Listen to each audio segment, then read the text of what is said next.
Hi, I'm E.D. Lewis, and welcome back to my channel for another nocturnal review on this very cold winter night.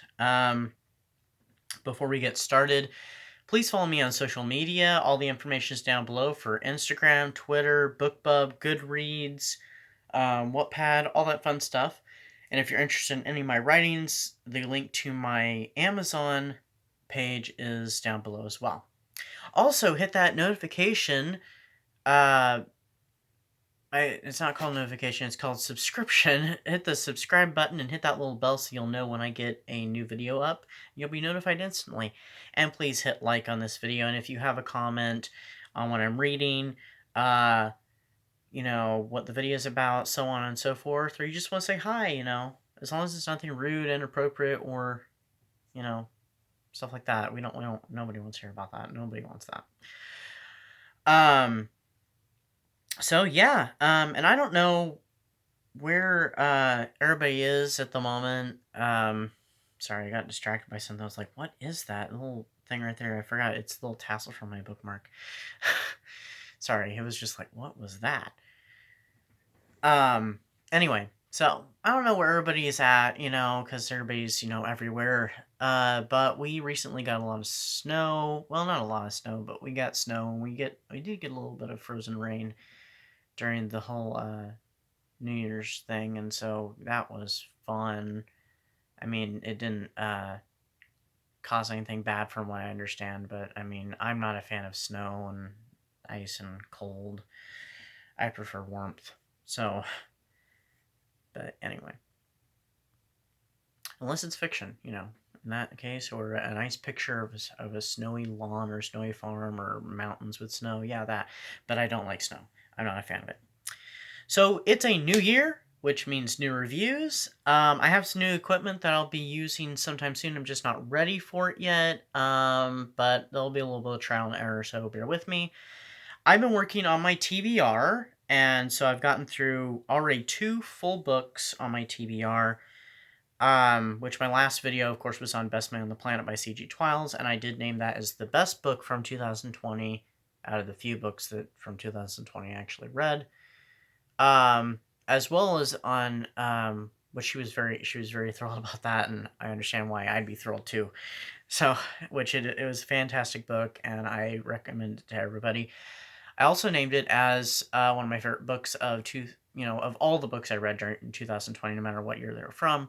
I named it as my favorite book from there, as well as Joseph Hood's book, My Friend Nick, which I've done a review on also, which you should check that one out. It's a great horror novel.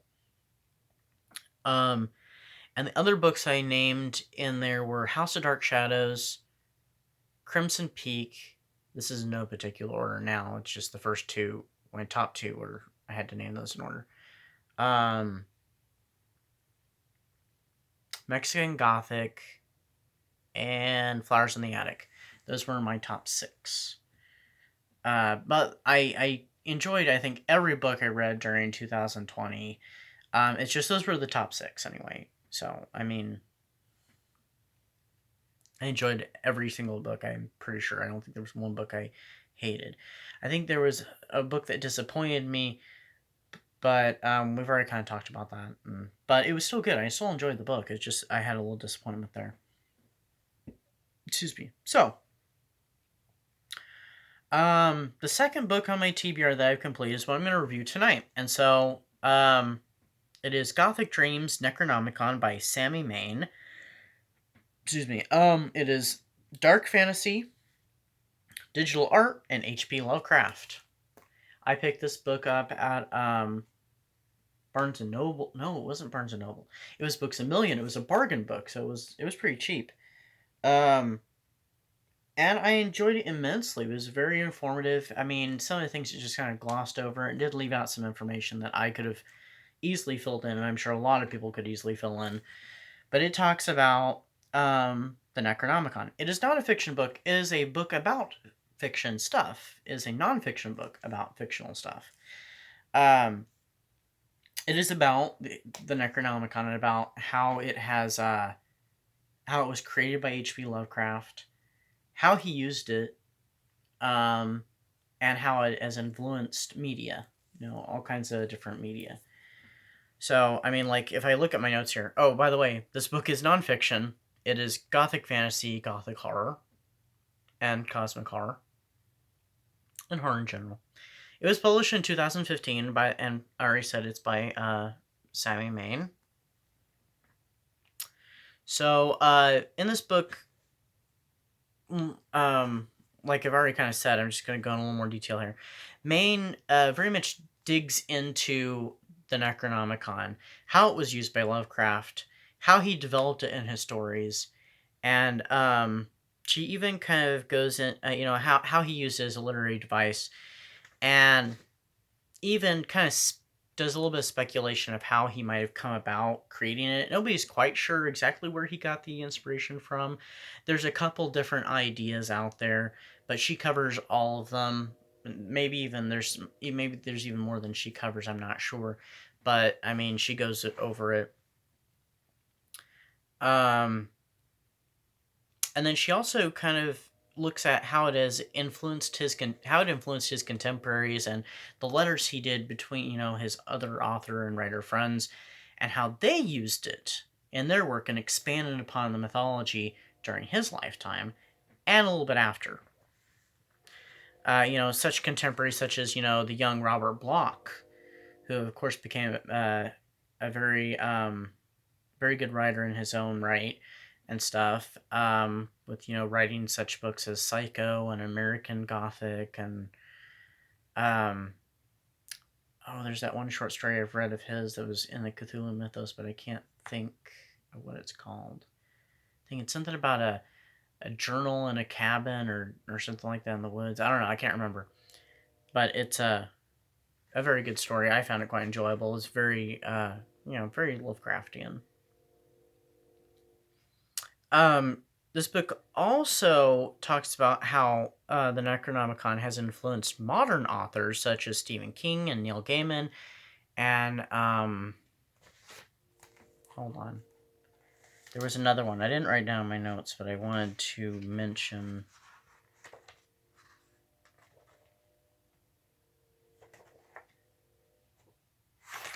Oh, are we not gonna? Am I not gonna be able to find it? I'm sorry. I should have written it down. Silly me.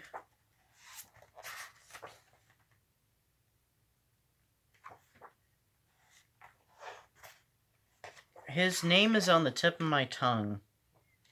He's actually worked with Stephen King before, but his name escapes me. It's Peter something. I'm so sorry. This is embarrassing, even for me. So, I mean, I'm about to give up here and just move onward.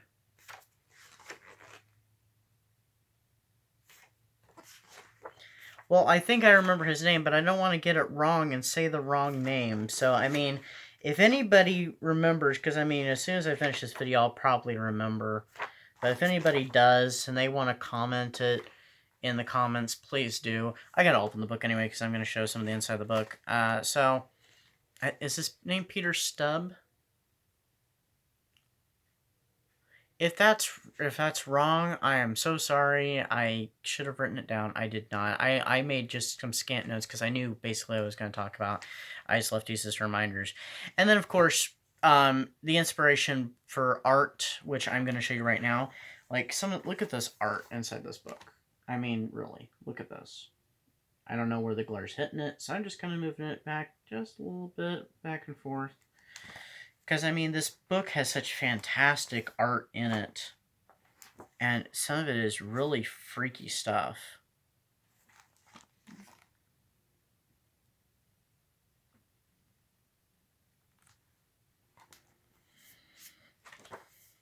But it's great. I mean, it really is.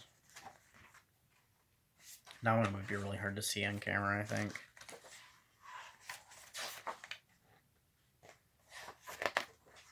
I didn't pick out anything in particular that I wanted to show, because, I mean, there's too much to choose from in this, and so I don't know if we're hitting the glare or not. But yeah, it has, and it's on the front and the back too, which I already showed you the front. But yeah, all this wonderful art and stuff. So, and oh, it also talks about even. I mean, there's Necronomicons you can buy out there. Like there's the Tyson one, which interesting story. I actually bought a copy of the Tyson Necronomicon. I have a copy of the Simon one also, and some of the books related to that. But my Tyson one disappeared, and I still have not found it. I don't know what happened to it. And I mean, I don't think there's anything to the Tyson Necronomicon. The Simon one is debatable because it is, I think, from what people have done research, from what I've heard, it does kind of have some, like, they used a little bit of like Sumerian mythology in it and stuff. And some of it could be kind of sketchy, as in there might be something to it, there might not be. Who knows? Everybody's debated. People in the New Age, I'm going to say the New Age and the pagan and Wicca communities have speculated. Some will say, yeah, there might be something to it. Some have said, no, it's utter bull. Who knows? I'm on the fence. I don't know. So I give it the benefit of the doubt. Maybe there's something to that particular book. Maybe there isn't. But it doesn't resemble, from what I understand, it does not resemble H.P. Lovecraft's Necronomicon, which people will say, oh, the Necronomicon is real.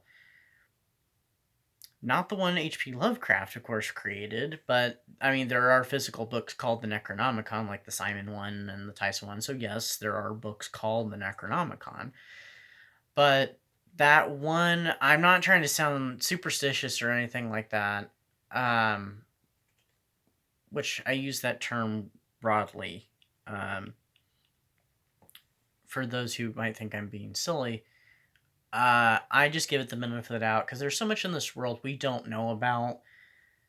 So I'm just saying, who knows? There might be something, there might not be, that's up for you to debate over and figure out for yourselves, decide for yourselves, whatever. I'm not saying there is, and I'm not saying there isn't. I'm just saying, who knows? There's a possibility. The Tyson one is built completely around the H.P. Lovecraft stuff, and so it's, to represent what, H.P. Lovecraft's literary device would look like. And it's very impressive. It just worries me that that book disappeared, and I have no idea what happened to it. There's a couple of books of mine that I have that have disappeared, and I have never found them. And it worries me because, not because I'm afraid or anything. It just worries me because I'm like, I don't know what happened to these books. They just disappeared from the house. And, or in the house. I have no idea. So it just bothers me that I can't find some of these books. And one of the books would go in my collection, that's a Marilyn Ross book called Fog Island. Anyway, I've gotten off topic, but we're getting back on. The last thing it kind of talks about is also how it has inspired film. So you're going to, like the Evil Dead films by Sam Raimi.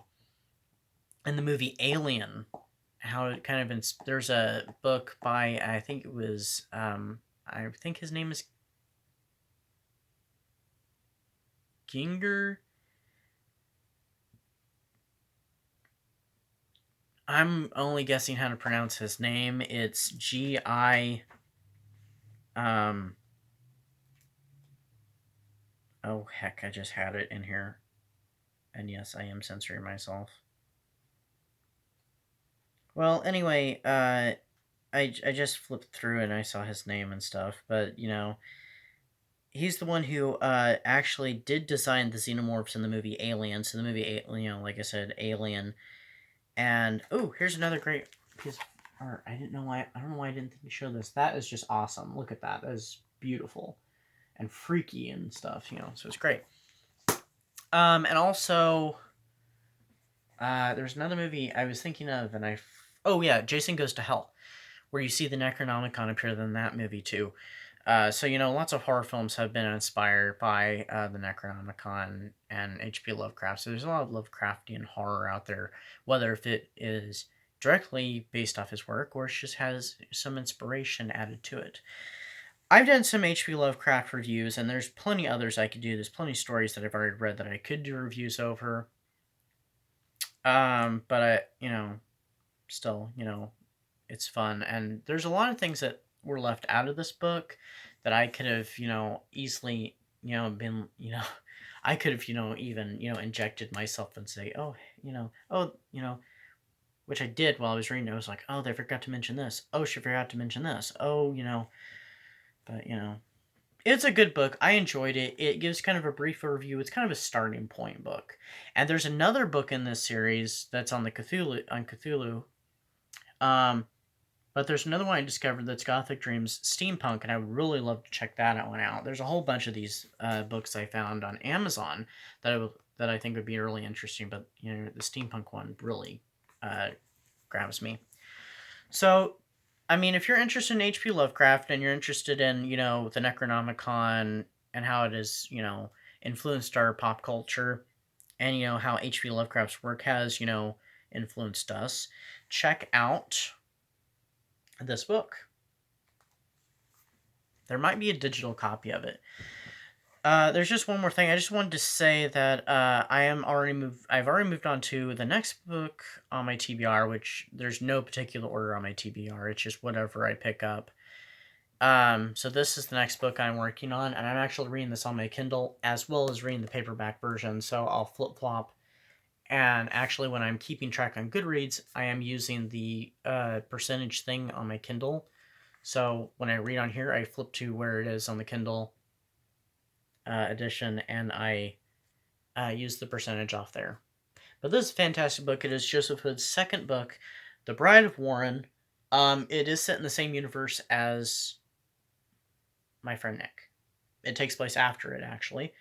So check it out. I will be doing a review on it, after I finish reading it. But it is definitely a page turner. So check that out.